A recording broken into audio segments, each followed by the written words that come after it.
there was a declaration by Sunday Igboho. I'm sure you know him.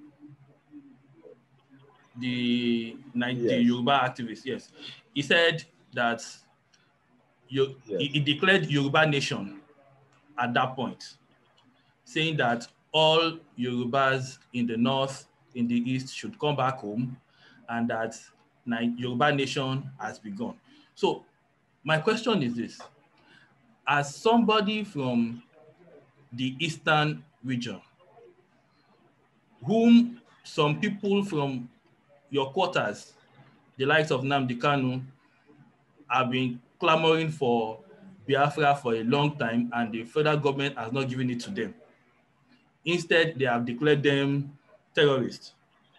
And then Asari Dokubo has also come up to declare customary Biafra government and all that.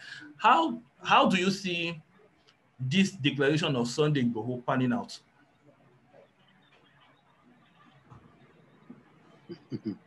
Well, the truth is that I was not surprised, or let me say I am not surprised, because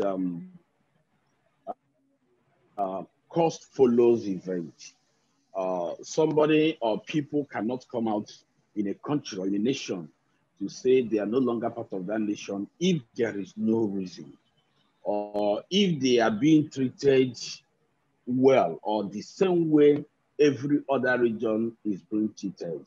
So I think that is the big root of all these problems. Just like you said, Nnamdi Kanu has been clamoring for self-cessation and all the rest. But remember, even Nnamdi Kanu, earlier on, he started with, let the government come, let us talk, let us sit down in a roundtable conference and talk.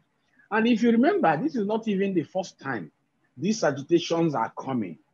And if you also can reflect back, during the time of President Goodluck Jonathan, a constitutional conference was set up to address certain problems in Nigeria in order for people not to come up with such ideas and ideologies of breaking away and all the way. But unfortunately, when Jonathan left, nothing has been done about that confab and all the rest. And I believe that what triggered the whole of this call today is because of the way this current administration has been handling issues in Nigeria.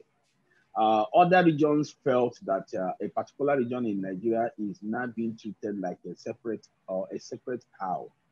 And it is not going well with some other regions in the country. So what do you expect? Nigeria is like a man with many wives.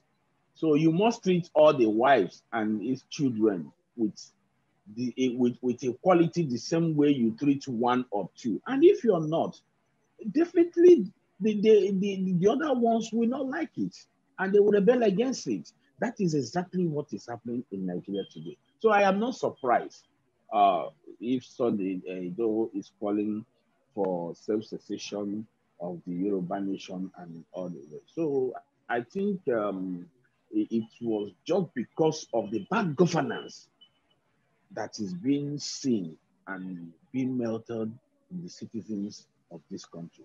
That is the reason why you're seeing all these reactions today. Oh, okay.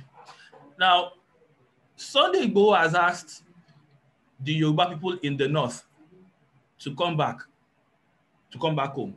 Meanwhile, Shettima has also declared a 72 hours ultimatum, saying that if Yorubas do not leave the north within 72 hours, whoever remains as a Yoruba person in the north, whatever he or she sees, he or she should, live with it. Now,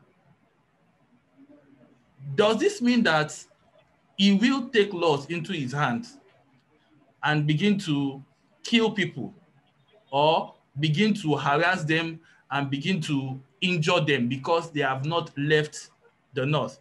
Do not forget, we are still in Nigeria. Nigeria has not broken.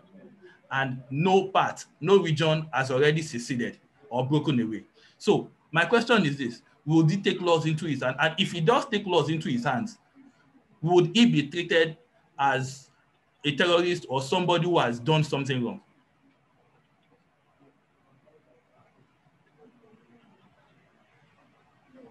You see, the truth is this. Even if there is secession at the end of the day, even if one or two regions decide to secede or to break away from Nigeria, it does not really mean that the citizens of the countries or the region that break away do not have right to live in this other region or in this other presumed country. No. If you look at the African Charter on Peoples and Human Rights, and even the United Nations Convention on Human Rights, everybody is free to live any part of the world you want to live, provided you are doing a lawful thing. Nobody has the right to say you must leave our place or our region, if not, and begin to threaten fire and brimstone. And that is the problem of this administration. If you remember, the Boko Haram started unleashing their own mayhem, the bandits, now the Fulani herdsmen. And the government is not doing anything about it. What they are also saying is indirectly telling other regions that are not from their own clan that they are nobody, as if we are still in the era of animal farm. So that is a problem.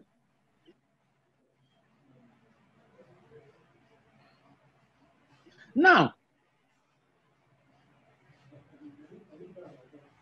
who is shitting? The government, they are away. He came anything about it to arrest him.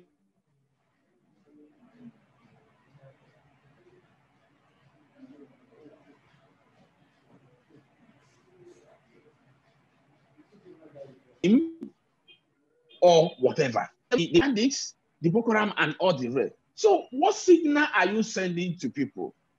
Now, Shetima that made that statement, he's still living, he's still walking around, he's still enjoying. So, when you allow such person, such issues to be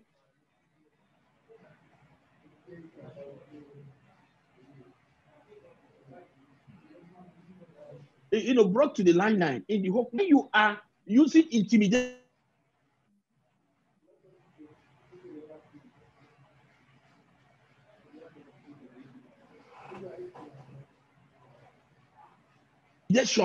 against people to create fear, incitement, and all the rest.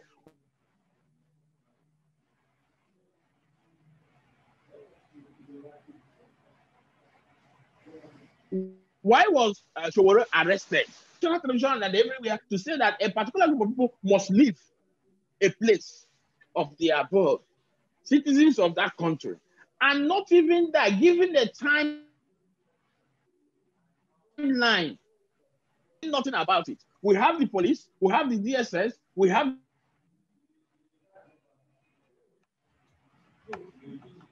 the military. It sends a signal to show that these people know what they are doing. Is it to say that maybe they are untouchable because of the government in power today, or what? So what do you now expect other regions to do? To keep quiet, or to watch their indigenous and their loved ones being killed and slaughtered as usual that has been happening in the country, and the government is doing nothing about it? The Constitution, the 1999 Constitution, as amended in its wisdom, provides simplicity that the main aim of government is for the welfare and security of the citizens. These two things, any government that does not tackle these two things is cease to exist. That government, all the people in the helm of affairs are supposed to resign. But we are getting a different thing altogether. So up to today, nothing has been done. Nothing is being done. Security has not invited him or arrested him, and also you now expect other regions to keep quiet. It is only a tree that will be told it to be cut off and it will remain. That is a fallout of what we're going through today. Okay, so Still on this issue, I think I want to ask my last question, which is, do you see war coming with all this that is happening? Do you see war happening?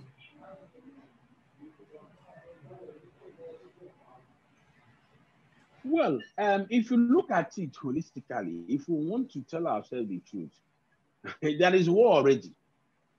In the sense that people in the same country can no longer move freely in the same country where they are citizens. To travel from Abuja to the west, to the east now is a problem. To travel from the east to the north or to the west is a problem. You see people being killed and being slaughtered on daily basis. You see people carrying arms on daily basis. The Fulani herdsmen, the bandits, the Boko Haram, and all the rest. So to me, there is war already. Let us be realistic about these things.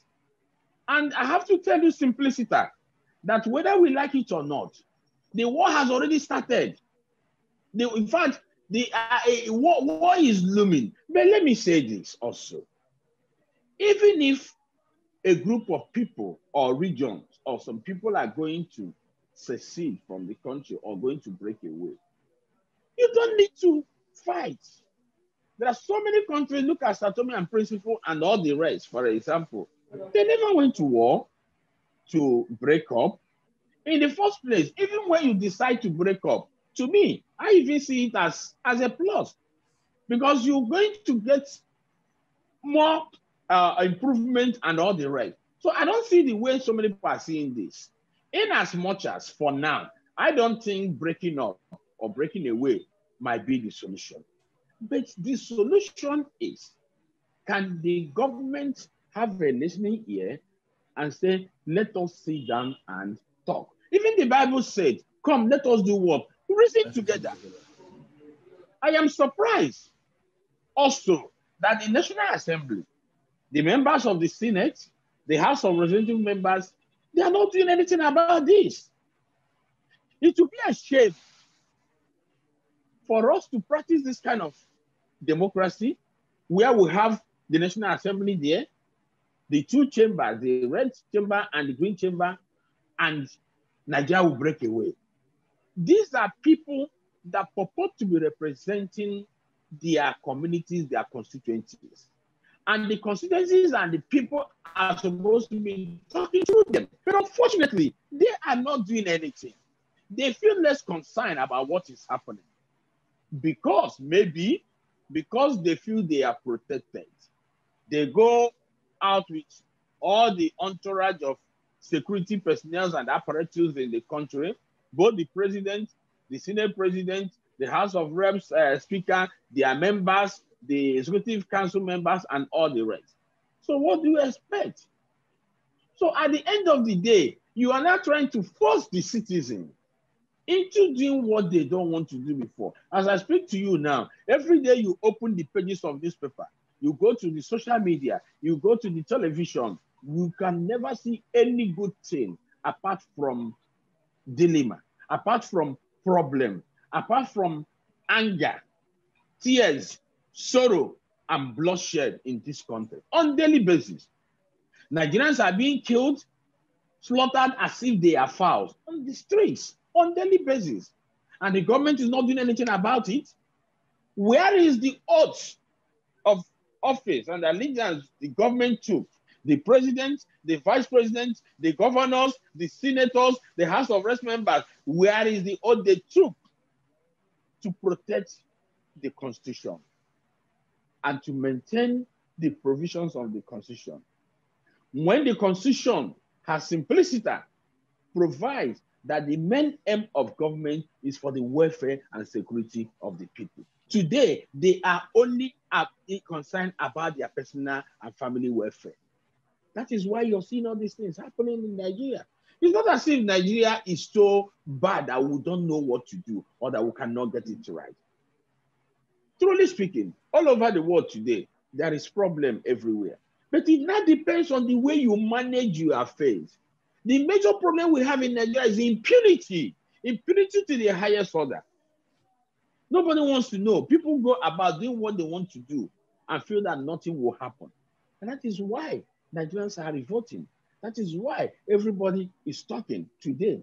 Some people have called for everybody to start carrying arms. That is self-defense. And if that happens, I wonder where this country will be.